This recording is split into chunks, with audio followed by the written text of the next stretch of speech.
আগের এপিসোডের ডিউরেশন অনেকটা বেশি হয়ে যাওয়ায় মাঝ রাস্তাতেই গল্প শেষ করতে হয়েছিল।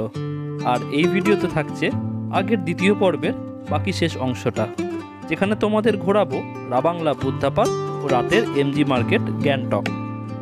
আর যারা এই ভিডিও থেকে আমাদের গল্পে প্রথম এসেছো, অনুরোধ রইল গল্পের আগের পর্বগুলি দেখার জন্য।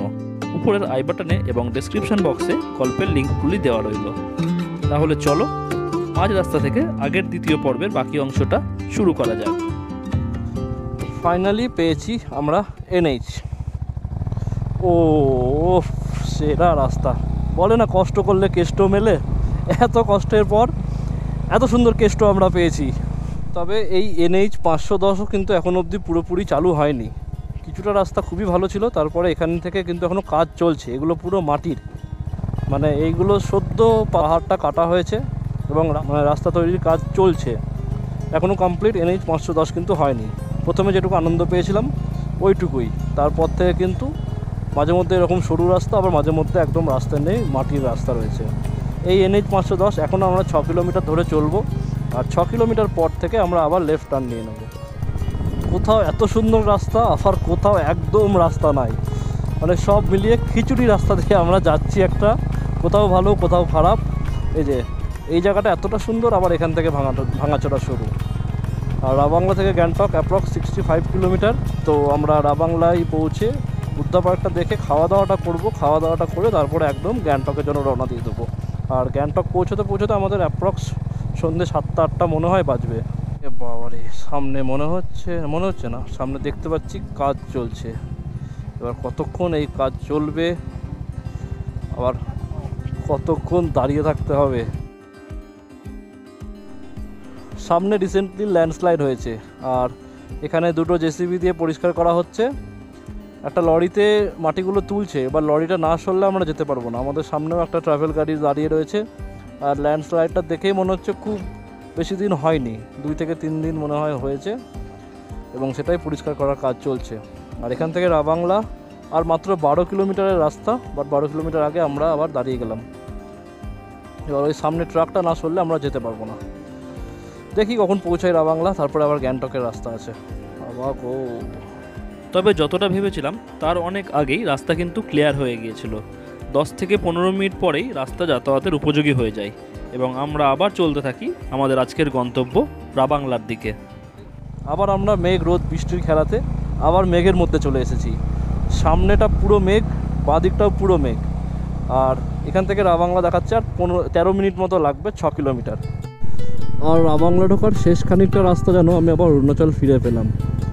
দারুণ চওড়া রাস্তা, আবার রোদটা উঠছে, আর চারিদিকের পাহাড়টা খুব সুন্দর লাগছে। উপরটা পুরো মেঘে ঢাকা, এই দিকের পাহাড়টা হালকা হালকা মেঘ, আর ওখানে হালকা হালকা রোদ পড়ছে।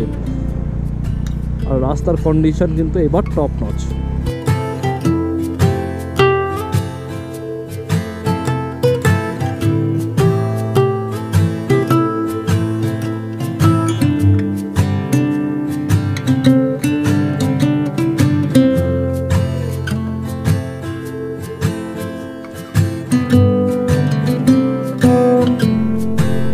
পৌঁছে গেছি রাবাংলা, আর এখান থেকে বুদ্ধা পার্ক বাঁ দিকে। আর আমরা এর আগে যখন রাবাংলায় এসেছিলাম এইখানেই কোনো একটা হোটেলে ছিলাম। একদম মেঘের মধ্যে ঢুকে গিয়েছি আমরা, পুরো আমার সামনেটুকুও দেখা যাচ্ছে না, এতটা ফগ সামনে। জানি না বুদ্ধা পার্কে গিয়ে কি দেখতে পাবো। ও হো, পুরো মেঘের মধ্যে এখন আমরা। ও, আর মনে হয় বুদ্ধা পার্ক চলে এসেছি। আমার ডান সাইডে হচ্ছে বুদ্ধা পার্কটা। আর বুদ্ধা পার্ক ঢোকার আগে চারিদিক এরকম মেঘের ঢাকা। ওহো, অন্য লেভেলের এক্সপিরিয়েন্স, এতটা ফগ। এই যে এটা হচ্ছে বুদ্ধা পার্ক, কিচ্ছু দেখা যাচ্ছে না।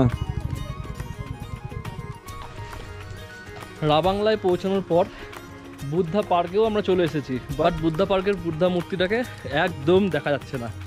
পাশে আছি ফগে ঢাকা বুদ্ধা পার্ক। আর বুদ্ধা পার্কের ওপেনিং টাইম হচ্ছে সকাল 9টা থেকে সন্ধ্যে 6টা অবধি। আর টিকিট প্রাইস হচ্ছে ফরেনারদের জন্য 200, ইন্ডিয়ানদের জন্য 80, আর যারা ইন্ডিয়ান এয়ারফোর্সে আছে তাদের জন্য 50, আর স্টুডেন্টদের জন্য 20। আমরা 4টে টিকিট 320 টাকা লাগলো। আর যাই এবার একটু বুদ্ধা পার্কের ভেতরটায় যাই। রাবাংলা পার্কে এসেছি, কুয়াশা যেন আরও বেড়ে যাচ্ছে। তো আমরা এটা ঠিক করলাম যে প্রথমে ভিতরে গিয়ে দেখি এখানে একটা রেস্টুরেন্ট আছে মমস কিচেন। তো মমস কিচেনে গিয়ে আমাদের দুপুরের খাওয়া দাওয়াটা যদি করা যায়, আর খাওয়া দাওয়া করতে করতে যদি ওয়েদারটা একটু ঠিক হয়, তো সেই আশায় আমরা যাচ্ছি এখন মমস কিচেনে। আকাশের মুখ ভার থাকা সত্ত্বেও আমরা যেন বেশ দাঁত কেলাতে গেলাতেই এই মমস কিচেনে ব্যস্ত হয়ে পড়লাম আমাদের আজকের লাঞ্চ কমপ্লিট করার জন্য। আর আমাদের এই হাসি মুখগুলো দেখে আকাশও যেন ক্ষণিকের জন্য হলেও হেসে উঠল।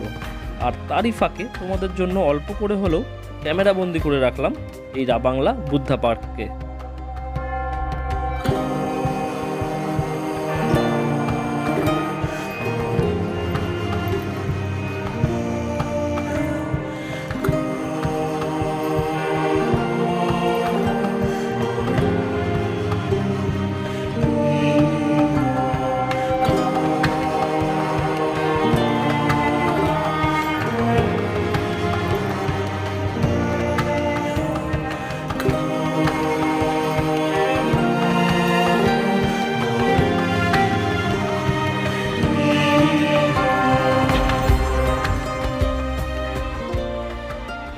মানে এই জায়গাটায় এত মেঘ, খাওয়া দাওয়া কমপ্লিট হয়ে গেল, আমরা বোধহয় এই নিয়ে 3 বার দেখলাম যে বুদ্ধা মনেস্ট্রিটা, কিন্তু একবার পুরো পরিষ্কার হয়ে যাচ্ছে, আবার কিছুক্ষণ বাদে মেঘে ঢেকে যাচ্ছে।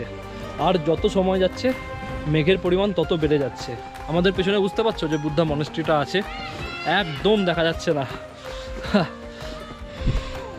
পুরো কুয়াশা। এখান থেকে এইটুকু দেখা যাচ্ছে না, মানে কি বলবো, এটা 50 মিটারও হবে না, এখান থেকে 50 মিটার পর্যন্ত দেখা যাচ্ছে না, চারিদিক পুরো কুয়াশায় ঢেকে গেছে।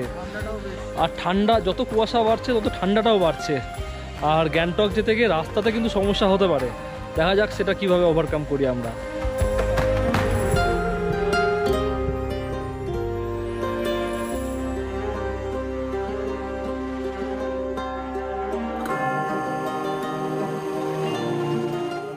বেরালাম বুদ্ধা পার্ক থেকে, সামনে কিচ্ছু দেখা যাচ্ছে না, একদম ব্লাইন্ড, মানে কিভাবে গাড়ি চালাবো তাল পাচ্ছি না। অজয়ের গাড়িতে হলুদ ফগ লাইট আছে বলে ওকে আগে দিলাম, মানে সামনে কিছু দেখা যাচ্ছে না, এই টার্নিংটা দেখা যাচ্ছিল না। যদি জোরে বাইক চালাতাম কোথায় যে চলে যেতাম তাল পেতাম না। ও সাংঘাতিক এক্সপিরিয়েন্স হচ্ছে আমাদের সাথে কিন্তু। আর এখান থেকে গ্যাংটক 68 কিলোমিটার, সময় লাগবে 2 ঘন্টা 20 মিনিট। এখন বাজে হচ্ছে 5টা 50, আর 2 ঘন্টা 20 মিনিট মানে 8টা 10-15 দিকে পৌঁছাবো। আমরা 8:30 ধরে চলছি, ব্যাস উপর থেকে নেমে এলাম, একদম ক্লিয়ার, মানে ওই উপরটুকুতেই জাস্ট মেঘটা ঘুরে বেড়াচ্ছে। আর রাবাংলা বুদ্ধা পার্ক থেকে বেরোনোর পর অজয়ের গাড়িতে ফিউল আপ করা কমপ্লিট। আর এই যে মোড়টা পড়বে, মোড় থেকে বাঁ দিকে হচ্ছে গ্যাংটক। তো আমরা লেফট নিয়ে নেবো। তো লেফট নেওয়ার পরে এখান থেকে 19 কিলোমিটার টানা এই রাস্তাতেই থাকতে হবে। আবার পুরো কুয়াশার মধ্যে ঢুকে গেলাম আমরা, অন্য লেভেলের ফগ, অন্য লেভেলের, পুরোটা সাদা। আর আবার অজয়কে আগে দিয়ে দিচ্ছি, এতে ওর গাড়ির ইউরো লাইটটা একটু কাজে লাগে আমাদের। আর আমার ইউরো ক্যাপগুলো খারাপ হয়ে গেছে, খারাপ হয়ে গেছে বলতে হারিয়ে গেছে। নিচে নিচে, এদিকে এদিকে এদিকে, गैंगटॉक इस तरफ, गैंगटॉक, ये सीधा।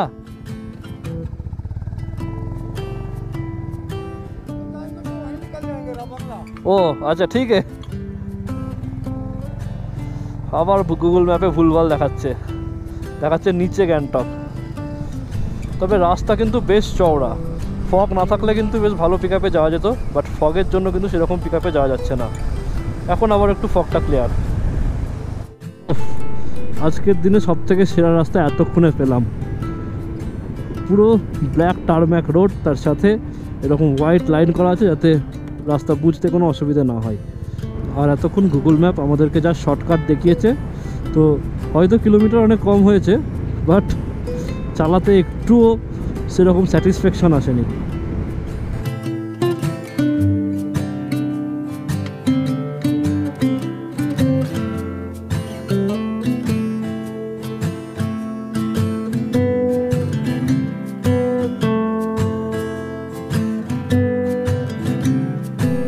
আবার আমাদেরকে একটা অন্য রাস্তা নিতে হলো। সিংথাম যাওয়ার পথে রাস্তা ক্লোজ ছিল, NH 510, রাস্তায় কাজ চলছে, ওখানে পাথর কাটিংয়ের কাজ হচ্ছে বলে রাস্তা বন্ধ আছে। এখানকার এক লোকাল ট্যাক্সি ড্রাইভারের সাথে কথা বললাম, তো উনিও আমাদের পেছনেই আছে। তো বললো এই রাস্তা দিয়েও গ্যাংটক যাওয়া যাবে। এই রাস্তা দিয়ে খুব বেশি হলে হয়তো 5-7 কিলোমিটার মতো বেশি যেতে হতে পারে। তবে এটা NH নয়, যার জন্য এই রাস্তাটা অতটা চওড়াও না। NHটা কিন্তু সাংঘাতিক ছিল, সাংঘাতিক। যতক্ষণ আমরা NH-এ চালালাম জাস্ট অসাধারণ ছিল। আর এই রাস্তাটা গুগল ম্যাপেও দেখাচ্ছে না। তো ট্যাক্সির যে দাদাটা ছিল, তো ওই দাদাটাকে সামনে দিলাম, দাদাটা আমাদের সামনে সামনে যাচ্ছে, আমরা দাদাটার পিছন পিছন যাচ্ছি। মানে পাহাড়ের লোক যে কতটা হেল্পফুল হয় এটাও কিন্তু আরও একটা বড় প্রমাণ। পাহাড়ে এসে তোমরা কিন্তু নিরাশ হবে না, পাহাড়ের লোকজনের কাছ থেকে ভালোবাসাটা কিন্তু প্রচুর প্রচুর প্রচুর পরিমাণে পাবে। না তো এরকম কে করবে বলো? আমাদের ওখানে কেউ করবে যে তোমাকে পিছন পিছন নিয়ে যাচ্ছে একটা রাস্তা তুমি চেনো না? মানে এইগুলো দেখি আর ভাবি মানুষ কতটা ভালো হতে পারে একটা জায়গার। ওহ, আবার শেষ খানিকটা রাস্তা চরম অফরোড, এরকম রাতের অন্ধকারে যাচ্ছি। আর ওই 4 চাকার দাদাটা কিন্তু এখন আমাদের সামনে রয়েছে। আরে বাবা, তোমরা দেখে কতটা বুঝতে পারছো জানি না, বা ক্যামেরায় কতটা আসছে। চরম অফরোড এবং রাতের অন্ধকারে এবার একটু বেশি অ্যাডভেঞ্চার হচ্ছে মনে হচ্ছে। আসলে এবার দিনটা কম এবং ঘোরার জায়গা অনেক, যার জন্য আমাদেরকে কিন্তু অনেক রাত্রি অবধি বাইকও চালাতে হচ্ছে। আর মেইন সমস্যা আমাদের হয়েছে সকালের বৃষ্টিটার জন্য। সকালে 10টা অবধি টানা যে বৃষ্টিটা হলো, যার জন্য আমাদের বেড়াতেও লেট হয়ে গেল। আর বৃষ্টি প্রচণ্ড হয়েছে বলে রাস্তা ভেজা ছিল, এবং যার জন্য কিন্তু আমাদের পিক আপেও সমস্যা হয়েছে। অবশেষে আমরা ভালো রাস্তা পেলাম, এবং এটাই মেন রাস্তা গ্যাংটক যাওয়া। আর যে দাদাটা আমাদেরকে গাইড করছিল সেই দাদাটাও গ্যাংটক আসছে, বাট 4 চাকা একটু লেট হচ্ছে। দাদাটা বলে দিল আমাদেরকে যে সোজা যাও, সোজা গিয়ে আবার একটা মোড় পড়বে, সেই মোড় থেকে বাঁ দিকে। আর গুগল ম্যাপ এবার খুঁজে পেয়েছে রাস্তা, গুগল ম্যাপও এবার দেখাচ্ছে যে সোজা গিয়ে বাঁ দিকে রাস্তা। এতক্ষণ গুগল ম্যাপ কোথায় ছিল জানি না, তবে বেড়াতে এসে সব সময় ম্যাপে যাই দেখাক না কেন, যদি মনে হয় যে এই রাস্তাটা কনফিউশন হচ্ছে, রাস্তাটা খারাপ লাগছে দেখে বা সরু লাগছে, অবশ্যই লোকাল লোকজনদেরকে জিজ্ঞাসা করবে। কারণ গুগল ম্যাপ এমন এমন শর্টকাট দেখায় যেগুলোতে যাওয়া কিন্তু খুবই দুষ্কর হয়ে যায়। তো পুরোপুরি কোনো দিনই গুগল ম্যাপের উপর ডিপেন্ডেন্ট হবে না, লোকাল লোকদের সাথে ডিসকাশন করবে কোথায় যাবে না যাবে, তারা কিন্তু সব থেকে ভালো গাইড করতে পারবে। এবং তারা জানে যে কোন রাস্তাটা গেলে তোমাদের জন্য ভালো হবে এবং কোন রাস্তায় কী ধরনের যানবাহন যেতে পারে। তো তারা কিন্তু সেইভাবে তোমাদেরকে গাইড করে দেবেন। এই উপর থেকে, উপরটা দেখতে পাচ্ছ কিনা জানি না, উপরের রাস্তাটা হচ্ছে NH 510, যেটা ঠিক থাকলে আমরা উপর দিয়ে নিচে আসতাম, বাট ঠিক নেই বলে আমাদেরকে ঘুরে এসে এই NH এই জায়গাটায় মিশলাম। আবার আমরা সেই চকচকে রাস্তাটা পেয়ে গেছি, NH 510। আর এখান থেকে সিংথাম আর 6 কিলোমিটার, আর গ্যাংটক আর 34 কিলোমিটার। পাশের বাড়িগুলো পুরো চকচক করছে লাইটে। আর এখান থেকে রানীপুল 16 kilometre, Gangtok 31 kilometre, Rangpo 12 kilometre. একেই দেরি হচ্ছে, তার মধ্যে গুগল ম্যাপ দেখে আমার ভুল রাস্তায় এসেছি।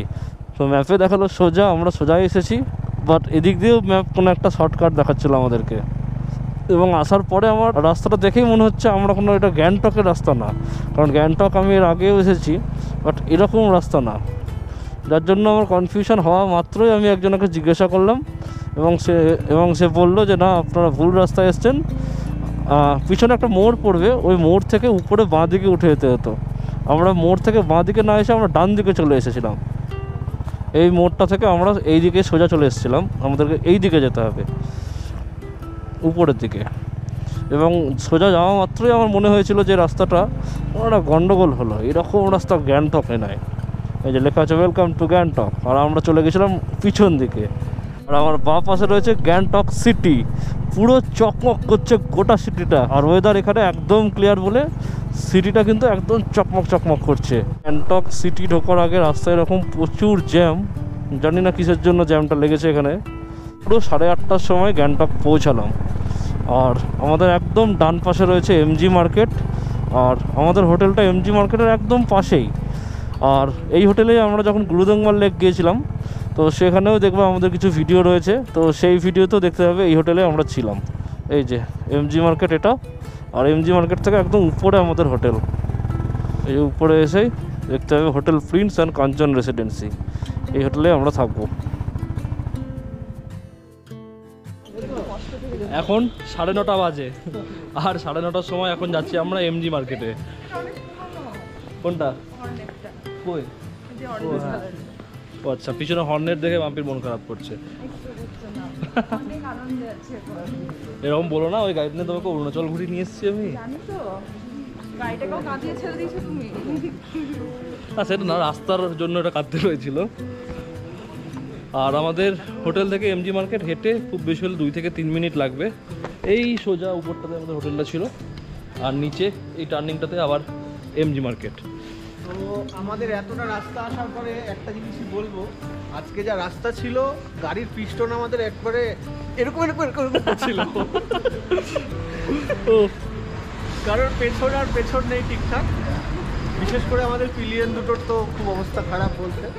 তো যাই হোক, খুব ভালো আজকের ট্রিপটা হয়েছে, মানে অ্যাডভেঞ্চারাস, প্রকৃত অ্যাডভেঞ্চার এটাকেই বলে। সবটাই যে স্মুথলি হয়ে যাবে তাহলে তো আর বাইক রাইডের মজাই থাকলো না। গুগল ম্যাপের সম্বন্ধে একটা কথা বলি, গুগল ম্যাপ আমাদেরকে দেখাচ্ছিল, দেখো এটা আমি একা বলছি না, সবাই বলছে 94 কিলোমিটার রাস্তা দেখালো, দিয়ে আমরা যেই রাস্তা দিয়ে এলাম ওখানে দেখাচ্ছে রাস্তা নেই, বলছে আমরা হাওয়ায় ভাসছি, এরকম একটা ব্যাপার দেখাচ্ছিল। Hear the birds and see the sun. Side by side our fears are done. All the good times just begun.